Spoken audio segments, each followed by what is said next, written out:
Senator Judge Alan asked to be recognized. Are you yielding in favor of Senator Judge Padilla? Nako, papansin na naman And yan. thereafter, Senator Judge Soto. Thereafter, Senator Judge Thank you, Padilla, Mr. before the Presiding chair Officer. makes a ruling on the matter. Yes, Senator Judge Alan Cayetano is recognized. Thank you. I'm You may happy. proceed, sir. I'm happy I finally heard Senator Judge Erwin Tulfo is concerned about the justice or injustice to Vice President Sara. That's good news.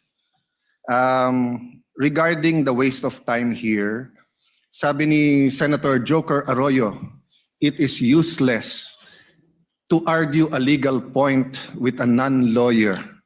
Nagmayabang na naman. When Senator Nagmayabang na naman. Marcoleta brought that up here, nagkaroon ng commotion. Senator Miriam stood up here many times and said, kaya ka nga nagpo 4 years na law school at nagbabar. So let me give my own interpretation. The impeachment court is formed with lawyers and non-lawyers. And we interact, and it's for everyone, and we're equal. But if there's an engineer here or a doctor, and they talk about medical principles, I have to either study and argue on medical principles. Hindi ko pwedeng sabihin, hindi, ganito lang yan, logic lang yan, etc. Diba? So, ang legal principle natin today is simple, integrity ng court. So, allow me to mention that to the people and help educate my colleague here. The integrity of the court and the justices or judges is always relevant.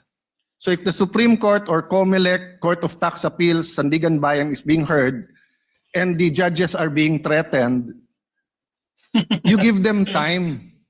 So we cannot take the impeachment out of context.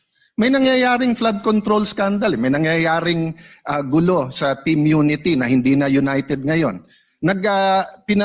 We consider Senator Marcoleta and Senator Jinggoy political prisoners, weaponized yung Blue Ribbon Committee at weaponized yung ano. So Mr. President, hindi tama na sabihin na I wasn't, after we brought up the problem with NBI, they doubled down, naggumawa pa ng task force. I mentioned 2 colleagues sa Salian, I didn't accuse them. Sabi ko lang, just like Vice President Sara, just because tumaas ang Salian, can we already ask for the BIR, for the AMLA and the bank accounts? So sabi ko, yan ang i-discuss namin sa Monday. Nag-react na, nag-accuse. I did not take up your accusations here today. Si Secretary Vince Dizon, 3 beses na nag-verify sa Taguig. Sinabi na 3 beses na walang ghost. Ngayon, i-verify ulit. I wasn't going to bring that up, but then i-question ninyo si Senator Padilla. It was all over the news na hindi niya inintindi or he snubbed the ombudsman. I was going to stand up before Senator Erwin stood up just to say, may registered mail. So nung una pa lang, 5 minutes si Senator Tulfo. So I'll take the 5 minutes also if you don't mind. The gentleman may proceed and kindly be mindful of the time. Yes, I will now. So I'm just saying, Senator Padilla just stood up to say, sumusunod siya sa batas. Tapos, kaya humaba to dahil nga hindi importante ata dito yung integrity ng judge. Lastly, kaya sinabi kong it's useless to argue a legal point. Ilang beses ko na narinig dito. It's our job to clear or prosecute the Vice President. Hindi po. It's our job to try and to decide.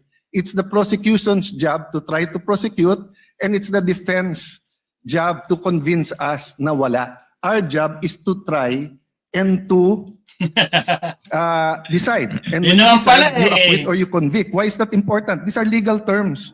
Hindi pwedeng yung nanonood na law student ngayon sasabihin, trabaho pala ng judge to clear or to prosecute. Thank you, Mr. Presiding Officer, Mr. Senate President. Kayo nga ang madaming Thank you, issues, Senator Judge Alan personal Cayetano. issues His nyo. remarks are noted. Senator Judge Soto, thereafter, Senator Judge Padilla, thereafter, the presiding officer shall make a ruling. You may proceed, sir. You have 2 minutes. Yeah, thank you, Mr. President, the presiding officer. I do not have 4 years of law, but I have 29 years of lawmaking. And I move that the manifestations of that we have heard be referred to the Senate proper. We Yun! will act on it at the proper time, Your Honor. Thank you. Your remarks are noted.